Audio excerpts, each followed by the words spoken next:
देखो, सवाल में पहला सा पार्ट तुमसे पूछा गया है, प्रूव करने के लिए कहा गया है कि W Z P T is cyclic. ठीक, अच्छा, साइक्लिक क्वाड्रिलेटरल का सिंपल सा मीनिंग होता है कि opposite angles are supplementary.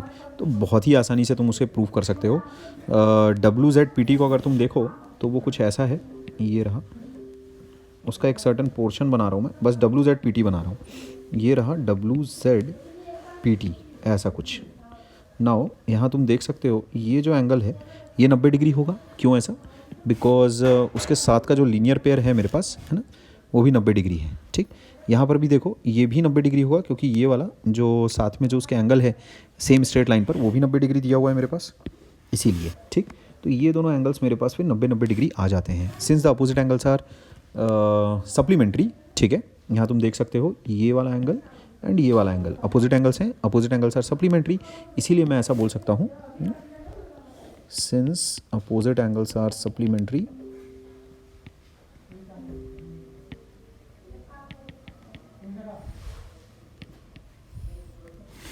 therefore quadrilateral WZPT is cyclic। ये अपन कह सकते हैं। तो पहला सब पार्ट तो बड़ी आसानी से प्रूव हो जाता है।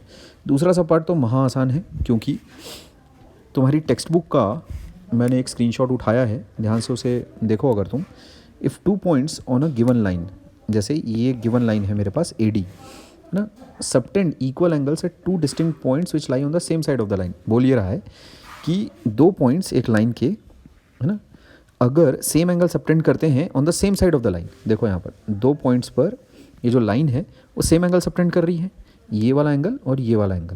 मतलब ऐसा नहीं होना चाहिए कि ये जो लाइन है वो अपोजिट साइड्स पर कैसा सेम एंगल सबटेंड कर रही है, मतलब एक एंगल ये सबटेंड हो रहा है तो दूसरा एंगल ये सबटेंड हो रहा है, ऐसा नहीं बोला जा रहा है। This is not the case, ये वाला केस है। ठीक है क्या? तो अभी तक जो इसने कहा, इफ़ वाली जो कंडीशन इसने कही, वो मैं दोबारा रिपीट करके तुम्हें बता दूँ। बोल रहा है कि 2 points on a given line, given line AD है मेरे पास, A और D are the given points on the line, subtend equal angles at 2 distinct points which lie on the same side of the line.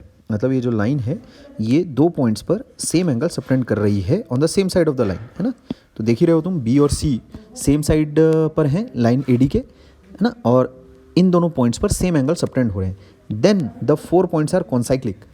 ठीक, तो इसका proof काफ़ी अच्छा proof होता है। वो शायद उर्वशी तुम्हारे साथ ऑलरेडी डिस्कस कर चुकी है, या तो फिर बाद में कभी हम लोग उसे डिस्कस कर लेंगे। लेकिन जैसा कि तुम यहाँ देख सकते हो कि उस प्रूफ को कैसा दिया नहीं हुआ है, तो जाहिर सी बात है कुछ डिलीटेड वगैरह होगा, लेकिन इसका प्रूफ काफ़ी प्यारा प्रूफ रहता है।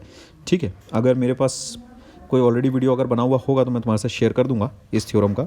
ठीक है क्या? लेकिन यहाँ देखो, उसमें रिजल्ट ये आ रहा है कि then the 4 points are concyclic. जैसे कि वो बोलना चाह रहे हैं कि जैसे मेरे पास एक लाइन है, ठीक, ऐसा, लेट्स से इस लाइन के सेम साइड पर 2 पॉइंट्स पर अगर सेम एंगल सबटेंड हो रहा है, C और D are the 2 points on the same side of the line, ये ऐसा। ठीक,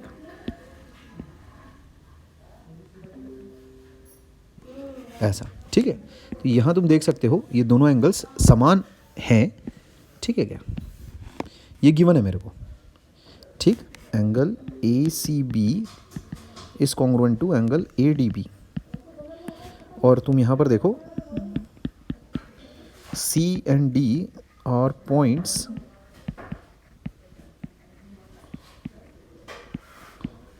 on same side of line AB। तो मैं ऐसा कह सकता हूँ from 1 and 2 quadrilateral ABDC is concyclic. Concyclic बोलने का मतलब क्या है? इन चारों पॉइंट से एक सर्कल ज़रूर गुजरेगा, ये ऐसा कुछ। वो सर्कल जाहिर सी बात है इतना फेयर तो नहीं दिख रहा है, बट कॉन्साइक्लिक बोलने का यही मीनिंग रहता है दैट इन चारों पॉइंट्स में से एक सर्कल गुजर रहा है। ठीक, तो ये तुम्हारा थ्योरम है।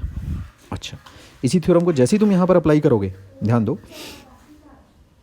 अभी तुम्हारे पास वो जो लाइन है दैट इज़ XY। ठीक, XY लाइन है अपने पास। अब XY लाइन तुम यहाँ देखो, Z पर और T पर 2 पॉइंट्स पर सेम एंगल सबटेंड कर रही है। सिर्फ XY लाइन को अगर मैं देखूँ, देखो ध्यान से, सिर्फ एक्स वाई लाइन को अगर मैं देखता हूँ, है ना, और जेड पॉइंट को देखो तुम और टी पॉइंट को देखो तुम, ऐसा, तो इन दोनों पॉइंट्स पर सेम एंगल सबटेंड हो रहा है, ठीक, इन दो पॉइंट्स पर सेम एंगल सबटेंड हो रहा है, ये वाला एंगल और ये वाला एंगल दोनों समान है, दोनों ही 90 डिग्रीज हैं।